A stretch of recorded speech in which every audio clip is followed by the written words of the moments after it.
Hello everyone, welcome back to my YouTube channel Later Work CMA. So today we are gonna study the fourth sub chapter, that is the classification of cost. Let's get right into it. First one, cost can be classified in 7 different ways depending on the purpose. We will break them down one by one. First one is by nature or element. What the cost is about. This is the most basic way to classify cost based on their type or nature. And by type of nature or element, there are 3 types of cost, that is material cost, labor cost and expenses. Material cost means cost of raw materials used in the production. For example, wood, steel, cloth, etc. Labor cost means wages paid to workers. Example, machine operator salaries. And expenses are all other costs. Example, rent, electricity, fuel. And this is used for calculating prime cost and total cost. Second one is by function or activity, where in the business the cost is incurred, is what we are looking here. Here we classify cost based on which department or function they relate to. Under this there are so many costs. Let's see. First one is production cost, means cost incurred for making the product. Second one is administration cost. That means the cost incurred for managing the business. Third one is selling cost. Selling cost is cost incurred for promoting and selling the product. Fourth one is distribution cost. Cost incurred for delivering the goods. It includes freight, packing expenses, etc. Next one is R&D cost. R&D is research and development cost. For example, product testing, lab equipment purchase, etc. And these are used for preparing cost sheets and departmental budgets. And next basis, the third basis is by identifiability. And here we are looking whether we can trace the cost to a specific product. And here there is direct cost and indirect cost. Direct cost is which easily can be traced, and indirect means not directly traceable. The fourth basis is by behavior. And here we will see how the cost behaves with changes in output. So there are 3 types of cost under this, that is fixed cost, variable cost and semi-variable cost. Fixed costs are those which doesn't change with output. For example, rent, manager salary, etc.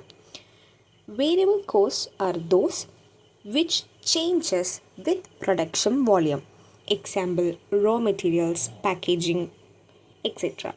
And the third one is semi-variable cost.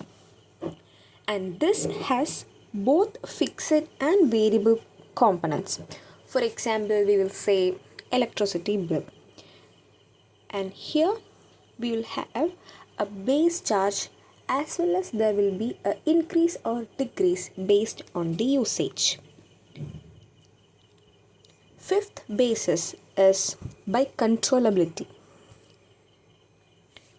And here we will see, can the manager control the cost? And there is 2 types of cost, controllable cost and uncontrollable cost. Controllable cost are those costs which can be influenced by the manager. Example, material wastage, overtime cost, etc. And the second one is uncontrollable cost. And this is beyond the manager's control. And example will be allocated head office rent. The sixth basis is by time. And here we are looking when the cost is incurred or used. And there are capital cost and revenue cost. One-time cost with long-term benefit is called capital cost. An example we can say buying machinery. This will incur a large or greater amount of money, but there will be a long-term benefit. The second one is revenue cost. Day-to-day operating expenses are revenue cost. For example, salaries, purchase of raw materials, etc. comes under revenue cost. The seventh basis or the last basis on which the cost is classified is by decision making purpose. And here we are looking what helps managers make business decisions. This is one of the most practical classifications used in real world decision making. First one is relevant cost, and this affects future decisions. For example, we can say cost to make a product internally. The second one is irrelevant cost. This doesn't impact the current decision. Example we can say about the past advertisement expenses incurred by the company. The third one is sunk cost. This cost is already spent and cannot be recovered. And a perfect example for sunk cost is machine bought last year. Next cost is opportunity cost. Opportunity cost is the benefit lost when choosing one option over another. For example, giving up a rental income to use on building is an example for opportunity cost. The next type of cost is imputed cost. This cost is not actual but considered for decisions. Example, owner's unpaid effort. Next cost is differential cost. And differential cost is the cost difference between alternatives. An example we can say is the cost of products of two suppliers varies. No? So this is an example for differential cost. The next type of cost is shutdown cost. Cost incurred even if operations are stopped are known as shutdown cost. An example is rent, maintenance. And this is used in making or buying decisions, special orders, shutdown decisions, etc. The next topic is cost behavior analysis. Cost behavior tells us how a cost changes when the level of activity or production changes. There are three main types of cost we will discuss. First one is fixed cost, second one is variable cost, and third one is semi-variable cost. First of all, fixed cost. Fixed cost is a cost that does not change no matter how much you produce. And per unit behavior of fixed cost.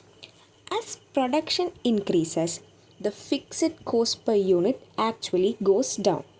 That's because the same cost is spread over more units. For visual representation, let's see how it comes on a graph. Draw a horizontal line parallel to the x-axis. Label y-axis as cost and x-axis as units produced. Show the total cost stays constant. So remember, if you make 100 units or 1000 units, your rent stays the same. Second type of cost is variable cost. Variable cost changes directly with the level of output or production. And here the per unit behavior is that the cost per unit stays the same, but The total cost increases as you produce more. And for visual representation, the graph tip is start from the origin, draw an upward sloping straight line, showing that as output increases, total cost increases in the same ratio.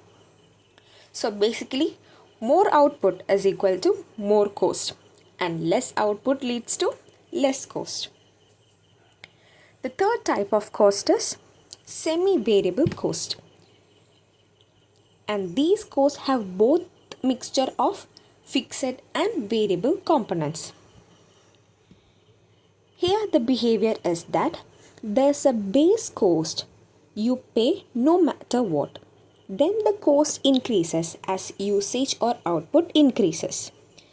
And for the graph tip, start the graph above the origin at the fixed cost level. Draw a sloped line going upward from that point. So think of it this way. Even if you don't use any electricity, you still pay the meter rent. And this is all about cost behavior analysis. The next topic is segregation of semi-variable cost. And here we are going to learn how to break down semi-variable cost into their fixed and variable parts.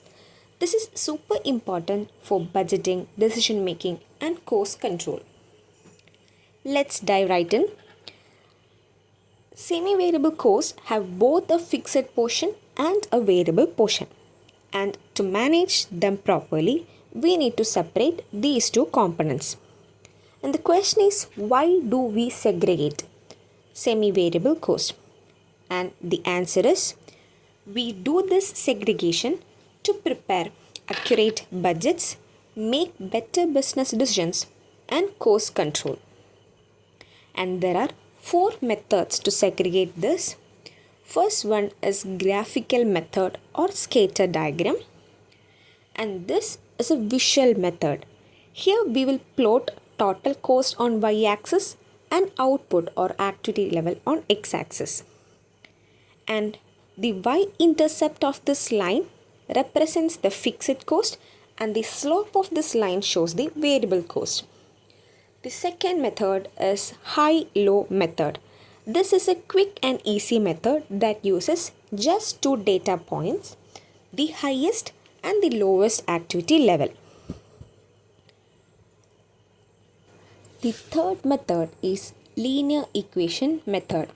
Here the formula is y is equal to a plus bx, where y is the total cost, a is the fixed cost, b is the variable cost per unit, and x is the output level.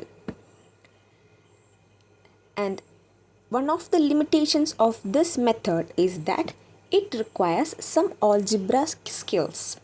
And the last method or the fourth method of segregating a semi-variable cost is least squares method or statistical method. This is the most accurate method. It uses regression analysis to fit the best straight line through all data points. The formula is the same, y is equal to a plus bx. This method minimizes the total error between actual data points and the estimated line. And this has high accuracy, especially when you have many data points. But it also has some limitations, like it is more complex and time consuming, often requires softwares like Excel or a calculator. That's all about today's video. Thank you for watching. Next, we will learn all about preparation of cost sheet in our next video. Thank you once again.